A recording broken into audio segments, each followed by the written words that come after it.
Bonjour, aujourd'hui nous allons parler du système lymphatique qu'on appelle aussi le système immunitaire.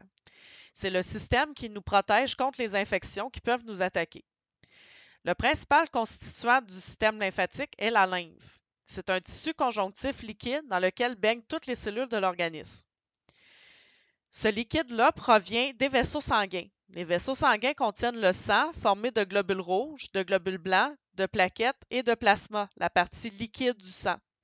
Quand le plasma s'exfiltre d'un vaisseau sanguin pour se retrouver dans un tissu, on l'appelle lymphe. Donc, il va se retrouver tout autour des cellules du tissu et ça va être en fait un filtrat du plasma. C'est pour ça qu'il change de nom pour devenir la lymphe. La lymphe a donc une composition très similaire à celle du plasma. Elle va être constituée d'eau, de globules blancs, d'anticorps, de nutriments comme les protéines et de déchets cellulaires. Sa composition lui permet d'effectuer deux rôles.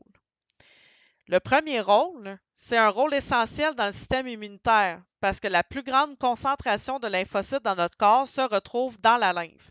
C'est là qu'on va retrouver tous les globules blancs et les anticorps qui vont nous protéger contre les infections.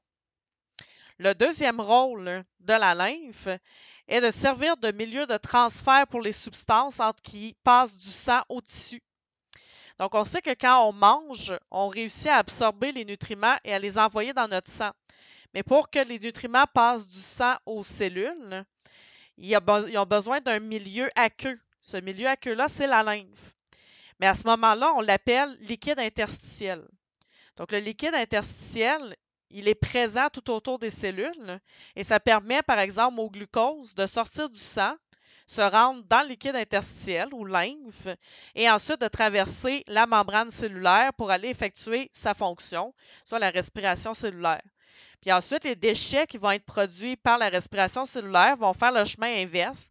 Donc, vont sortir de la cellule, vont se retrouver dans le liquide interstitiel, qui est en fait de la lymphe, puis va retourner dans les vaisseaux sanguins pour être évacué. Il y a d'autres parties importantes dans le système lymphatique, comme les vaisseaux lymphatiques, les ganglions lymphatiques, la rate et le thymus.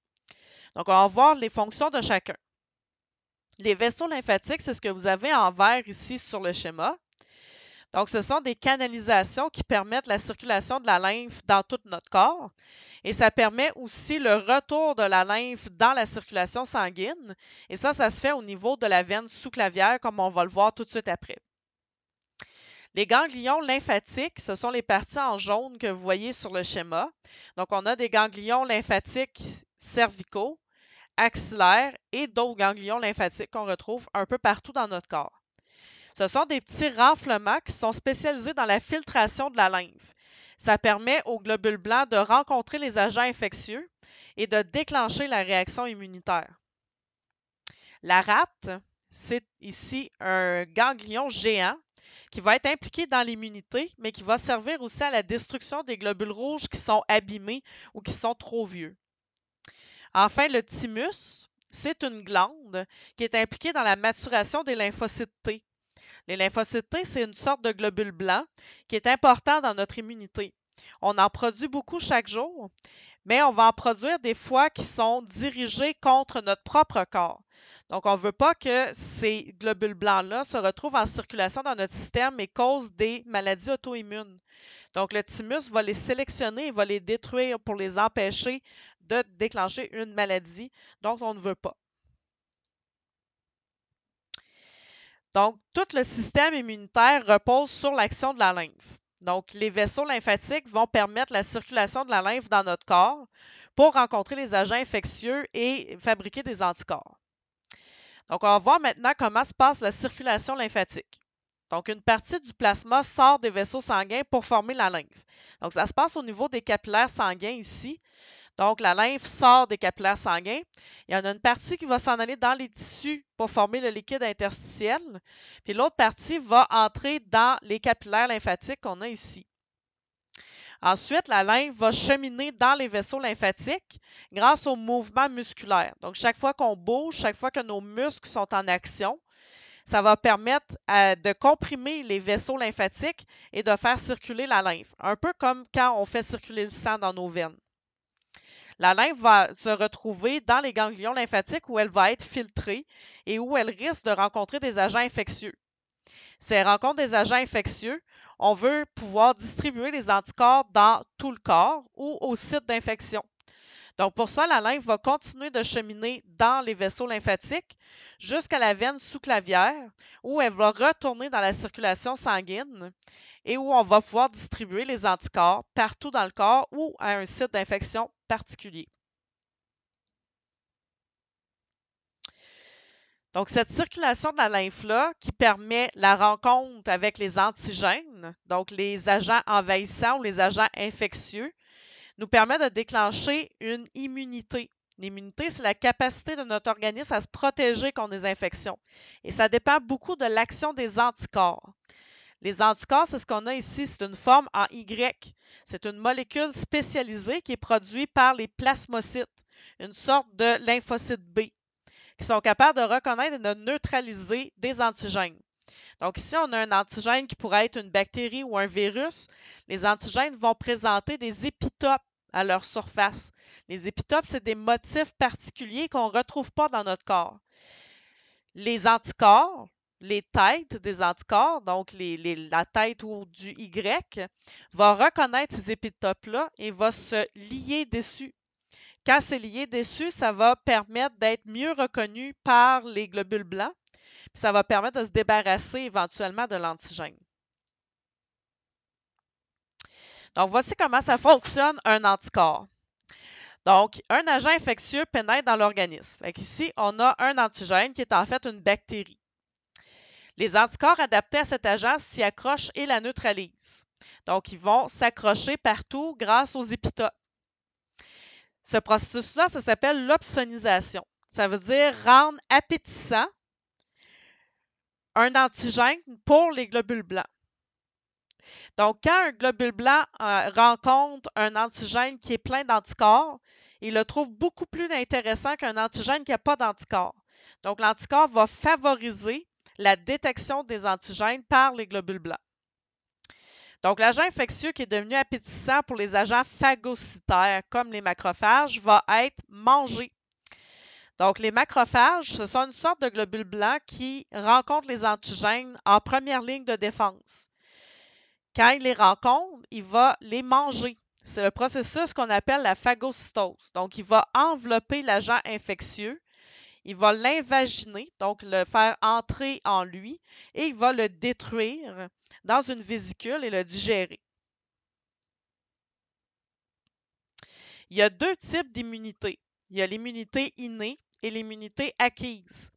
L'immunité innée, elle est non spécifique, elle est axée sur la phagocytose qu'on vient de voir, donc elle dépend beaucoup des macrophages, elle est active dès la naissance et elle comprend nos barrières physiques comme la peau et les muqueuses qui vont empêcher les bactéries ou les virus d'entrer facilement dans notre organisme.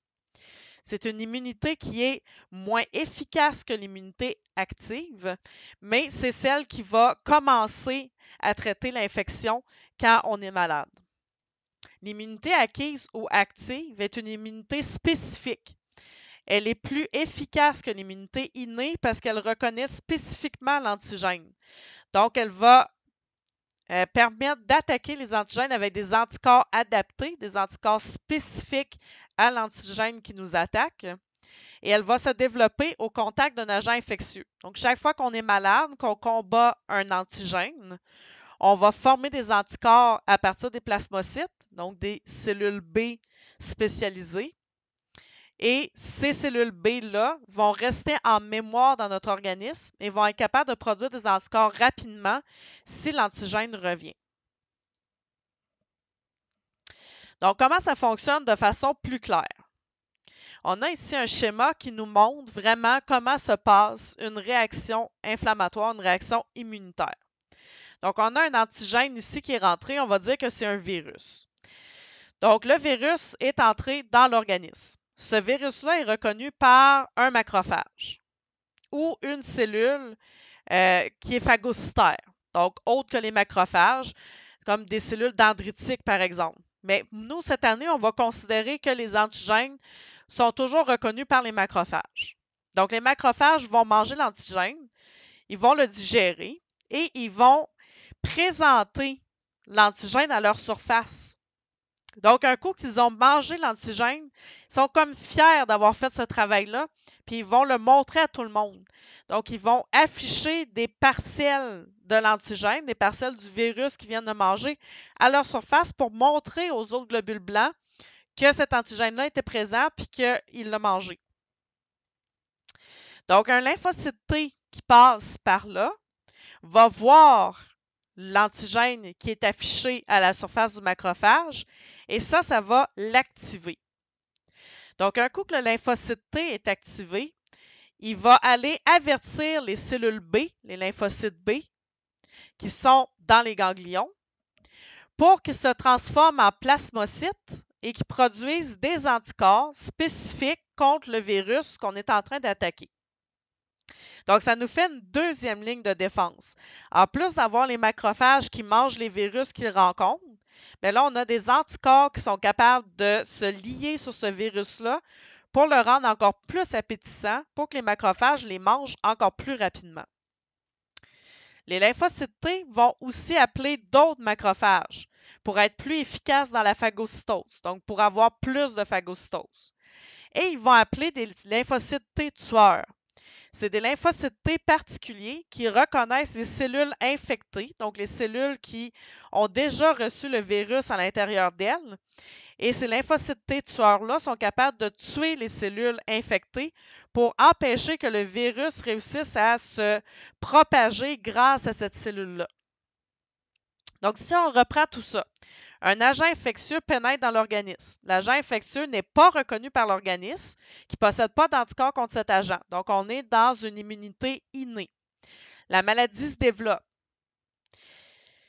Mais là, il y a des macrophages qui arrivent et qui vont venir manger les virus qui sont en train de se développer. Donc, ça va permettre d'activer les lymphocytes T, qui, eux, vont appeler des renforts en activant les lymphocytes B, donc qui vont devenir des plasmocytes, qui vont produire des anticorps adaptés. Les anticorps vont entrer en action, vont faire l'opsonisation sur les virus pour permettre aux macrophages de faire la phagocytose de façon plus efficace. Le corps va garder en mémoire les anticorps qui ont été produits pour une prochaine attaque. On a maintenant une immunité active ou acquise. Donc, la prochaine fois que le même virus va se présenter, on va être beaucoup plus rapide, beaucoup plus efficace pour l'attaquer. Donc, l'infection ne pourra pas se développer. La maladie ne pourra pas se développer parce qu'on va attaquer le virus trop rapidement.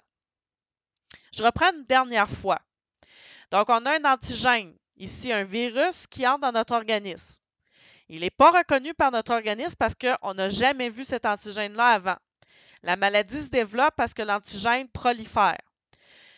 Les macrophages voient l'antigène, ils font la phagocytose, ils digèrent l'antigène et ils vont présenter des parties d'antigène à leur surface.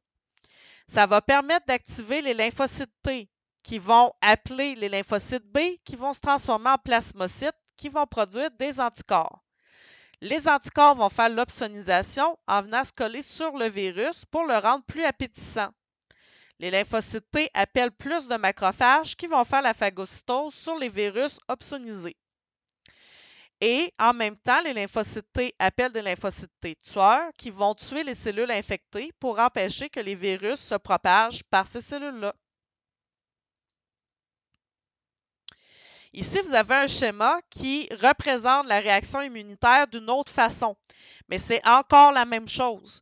Donc, on a un antigène, ici, c'est une bactérie qui entre dans l'organisme, il va subir la phagocytose, il y a mort et digestion des bactéries, les antigènes vont être présentés à la surface du macrophage qui a fait la phagocytose. Ça va activer des lymphocytes T. Les lymphocytes T vont venir activer les lymphocytes B. Les lymphocytes B vont devenir des plasmocytes. Les plasmocytes vont produire des anticorps qui vont opsoniser les bactéries qui vont être plus facilement phagocytées par les macrophages. En même temps, on a des lymphocytes T tueurs qui vont être activés, qui vont détruire les cellules infectées par contact pour empêcher que le virus se propage via cette cellule-là. Donc, en résumé, le système lymphatique et l'immunité, c'est un agent infectieux qui pénètre dans l'organisme et se retrouve dans la lymphe. La lymphe va circuler par les vaisseaux lymphatiques jusque dans les ganglions lymphatiques où on retrouve les lymphocytes. Les lymphocytes présents dans les ganglions vont reconnaître le danger. Donc, les lymphocytes T vont activer les lymphocytes B. Les lymphocytes B vont devenir des plasmocytes et vont produire des anticorps. Les anticorps sont spécialisés pour neutraliser l'agent infectieux par opsonisation, ce qui va favoriser la phagocytose par les macrophages. Le système circulatoire et le système lymphatique vont diffuser les plasmocytes et les anticorps spécifiques dans tout l'organisme ou au foyer d'infection où on en a besoin.